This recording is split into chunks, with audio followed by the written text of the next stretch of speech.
All right, hello and welcome to the Community Compass YouTube channel. I want to basically share my journey with you on how I created the Flying Sage community and how you can leverage community in your business to help make an impact in the world and also to create a business that actually fulfills you. So starting with the Flying Sage kind of origin story, I started this brand in university, and so it was a side hustle of mine to start, and I was inspired by a friend of mine who created a dropshipping business. So I basically started going in the dropshipping direction, and I wanted to create a clothing brand. So my goal was to originally try and destigmatize psychedelics using apparel. And I think that was a good place to start. The good thing about dropshipping is that it's very low, there's low barriers to entry. You can basically get a store up pretty quick. And so that's kind of where I started, and we started getting a little bit of traction on some of our designs. We had a bit of a launch party. My sister also joined the business as my co-founder, which was really nice to have. And we kind of worked at the clothing side of things for a while, keeping in mind that I did have like full-time classes and work that I was focused on, so I couldn't really pour a lot of energy into it. So that's kind of where it was for the first, I'd say, like year and a half to maybe 2 years.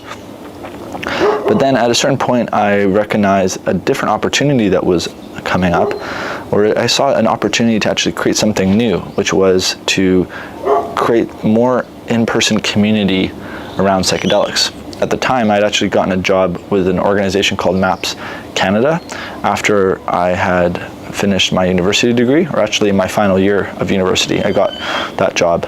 And I was working with MAPS Canada for about 3 years, and kind of during that time, I was recognizing that while the research and advocacy and clinical side of psychedelics was really important, I also felt there was just something lacking around integrating psychedelics into the social fabric.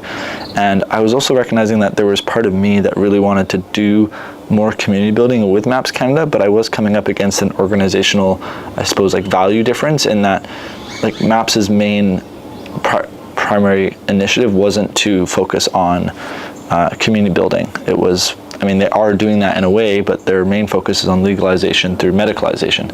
And so that's when I basically saw this other opportunity to focus on, weaving psychedelics into the social fabric in a way that is also more accessible. I was recognizing that with the clinical side of things, it's pretty tough to access for most people, and I felt like there was something new that I could offer, or that I could create. And so that's kind of where the Flying Sage really started to take shape in being a community. I started to host integration circles, and that was kind of the first event type that we hosted.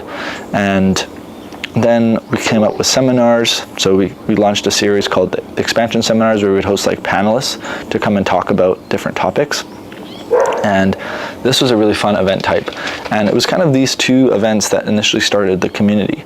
And we would just host them once in a while, like maybe once a month, I think is how we started our cadence for integration circles. And integration circles were just free events that people could come to basically share about their psychedelic experiences and kind of integrate them or prepare for them as well. We found that even though we originally thought integration circles were just about after the experience, a lot of people came because they were curious about how to prepare as well. So that kind of, those two came hand in hand. But yeah, essentially, those are kind of the initial events that I started running. And then from there, we slowly started growing, offering more events where we could. And then in 2022, I think we launched our membership platform. And this was a really good move for the Flying Sage, I think, and for business in general, because we shifted towards this reoccurring revenue model where we were essentially seeking membership fees. And so, in the early days of the membership, all I focused on was offering immense value. So, offering value that felt kind of ridiculous. So for example, we would charge, let's say, $25 for a ticket to a seminar, just a one-off seminar, but then we would charge like $30 for unlimited, $30 a month for like unlimited access to events that we would have. And let's say we'd have like three or four events per month. And so we would charge just barely anything more, just a small margin more for the membership than it would cost for a single event. So it basically created this no-brainer opportunity for people to join. And that's really, I think, what helped us initially in the early days, was to create this basically no-brainer decision for people. You want to take all the decision fatigue away. And so we made this really compelling, I think, value offer for people through the membership. And essentially we basically offer the membership as an opportunity to attend free events all the time. So like unlimited events. And over time, we've kind of tweaked that and changed that.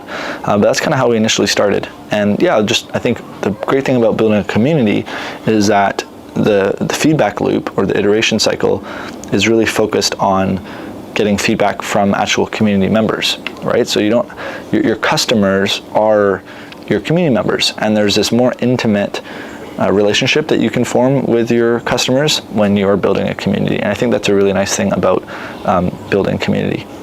So that's kind of a brief overview of our trajectory with the Flying Sage, how we started with dropshipper business, then we transitioned into focusing on events and then building a membership.